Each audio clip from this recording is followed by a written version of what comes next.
awusithi umoya wethu.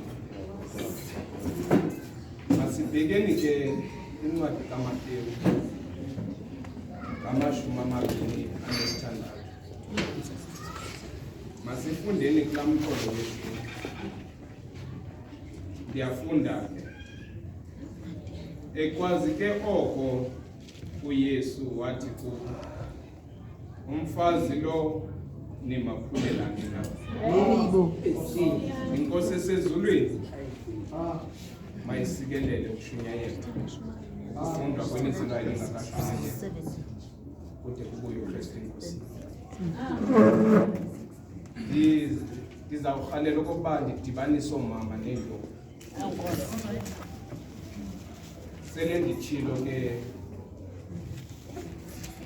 ndathi phaa kwintombi uYehoshafati wathatha umkhosi wakhe wawubeka ngasemva.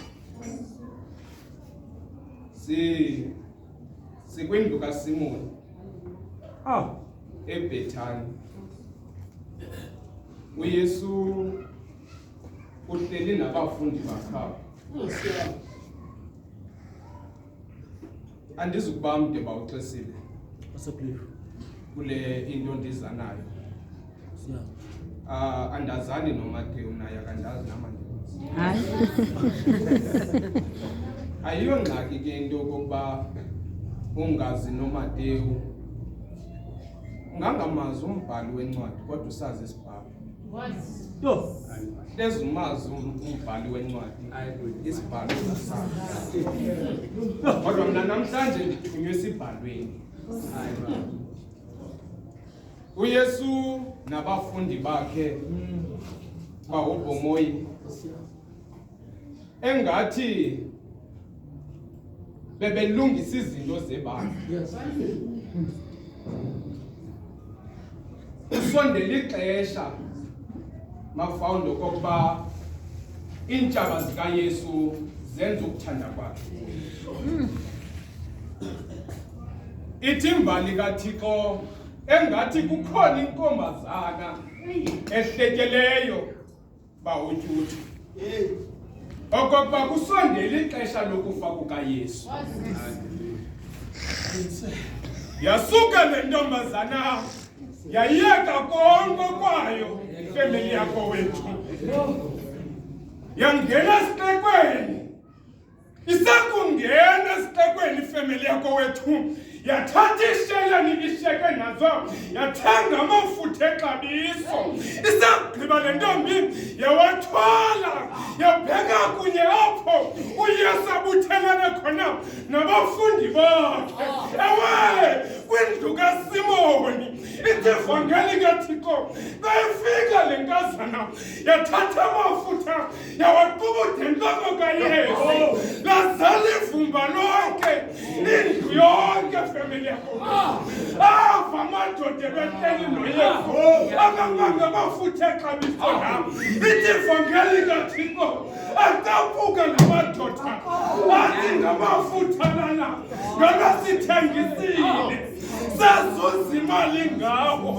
Ithi le vangeli amanye amadoda ebekunye noYesu ataphuka bawufeni akabi naze uYuda Iskarioti ukutaphuka kwakhe kwamnika inyawo zakababheka kwabo bangathi uYesu ayomnikela. Ithi le vangeli bawukinini eyona nto yasayibuzayo kabazalwane xa bejonga iipokotho zabo nengxowa yebandla. Uthi uYesu bazalwane nimophulela ntoni na umfazi. Sikulo Simoni namhlanje eyokokuba sibuza amadoda okokuba amadoda elizibizo okokuba ningamadoda nitheni niqinise ubudoda benu phezu kweentloko zoomama nimaphulelani umfazi.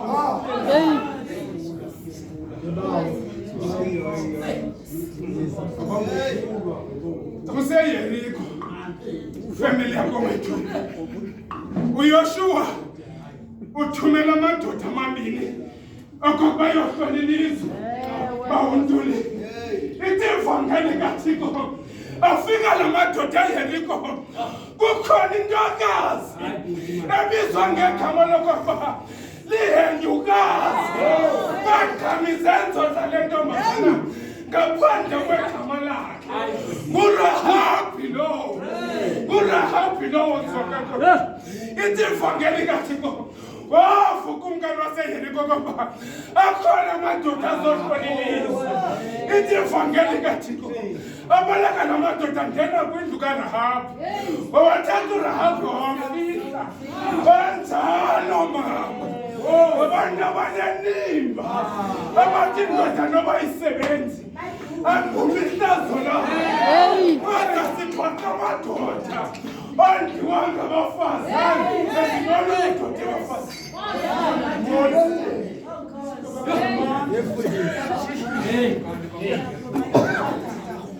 besizobuza okokuba madoda nizibizibani ngamadoda nimaphulelani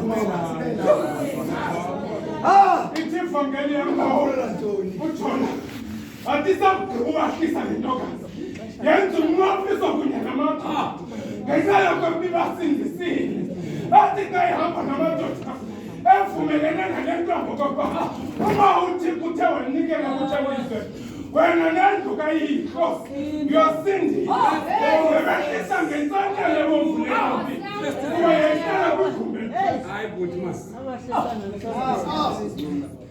kunemizi esindayo namhlanje baxeseni ngenxa yabafazi kunemizi emayo namhlanje ngenxa yabafazi abanye abantu abandiva mamelani ifamili yakho wethu uNabhali igameli lithi Nabhali lithi indoda esisidenge yasindiswa ngumfazi wayo isawugqiba ukuthuka ebekana kuDavide uAbigeli ithi le vangeli wasuka uAbigeli esakufa kwindoda yakhe ithuka uDavide wezo Davide nomsindo yathabatha le ntokazi omnikelo yabheka kuDavide yocelela umntana indoda yakhe hey sabe sityapho kule nyanga izayo somanyana sijonga lesina bayo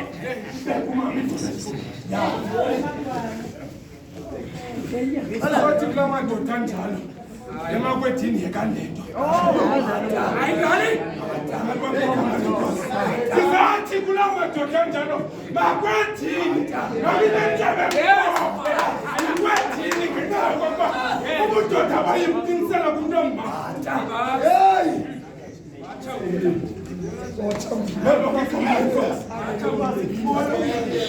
abanye abantu abazundive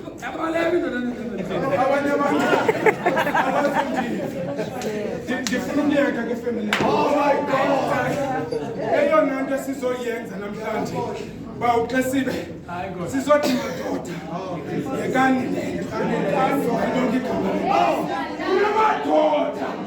kunamadoda azala abantwana asawuqhuba azala abantwana aphinda bona abafazi bonapha abantu ndifuna ukuxelela le ndoda injalo ngoreyipha kwakho lo mntana awureyipanga lo mntana yedwa ureyipha ifuture lo mntana wareyipha ingomso leSouth Africa awanelapho wareyipha umbono kaThixo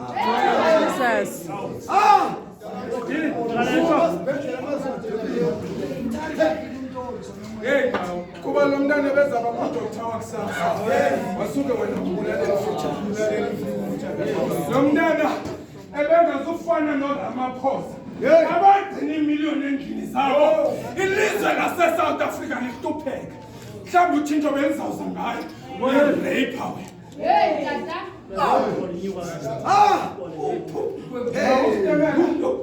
abanye abantu abazundive inkolo yabuKristu abawusitemela ukuze ime ibonakale yeza ngentombazana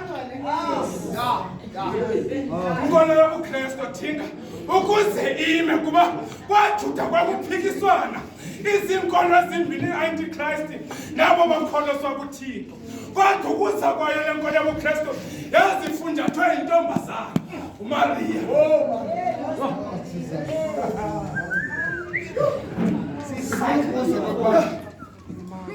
Nimaphulelani asihamba. Khona amadoda bawubhomoya. Angomkhuseli. Kodwa xa ufika endlini ufika ubone ibhubesi. Malibonke igama lenkosi. Ukhona amadoda ekuthiwa amagama wabo ngoluyanda. Kodwa ngabona basengela phansi ilizwe. Abangalandeleli. Ya, family yako wethu. Ndifuna ukuyeka. Uyazi ke kwakule Gibheya indoda engumlevi eyayihamba yathi ngonxa yobude bendlela yalalisa kwilizwe laseGibheya. Ithi ivangeli kaThixo amadoda aseGibheya wathatha izinzulwini zobusuku avukwa ngumoya ongcolileyo asondela kwindlu ibithwele namadoda afuna undikhoyo ufelithi kwindoda ngumhambi. Ithi ivangeli kaThixo yasuka le ndoda yakhupha intombi yayo yakhupha neshashana le ndoda yathi yenza lokho kuhle kuni emehlweni ayo.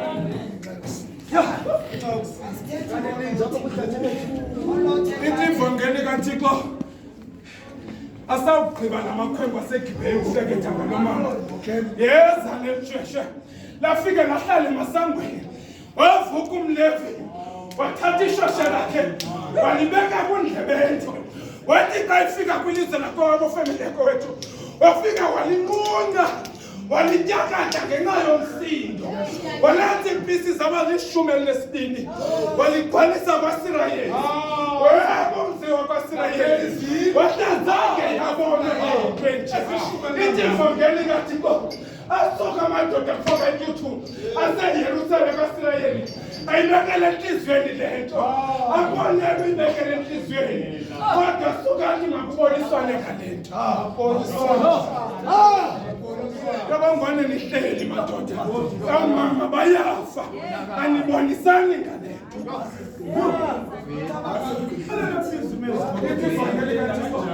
Bawukinile esabonisana namadoda ngale nto. Kodwa makuyiwe eGibheya ukwenzela loo madoda enza okokhohlakala abulawa.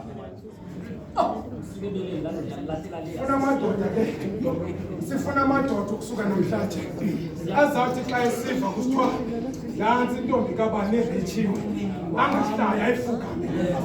Sifuna amadoda namhlanje ekuzawuthiwa xa isiva isikhalo somntongama angahlali ayifukame loo nto.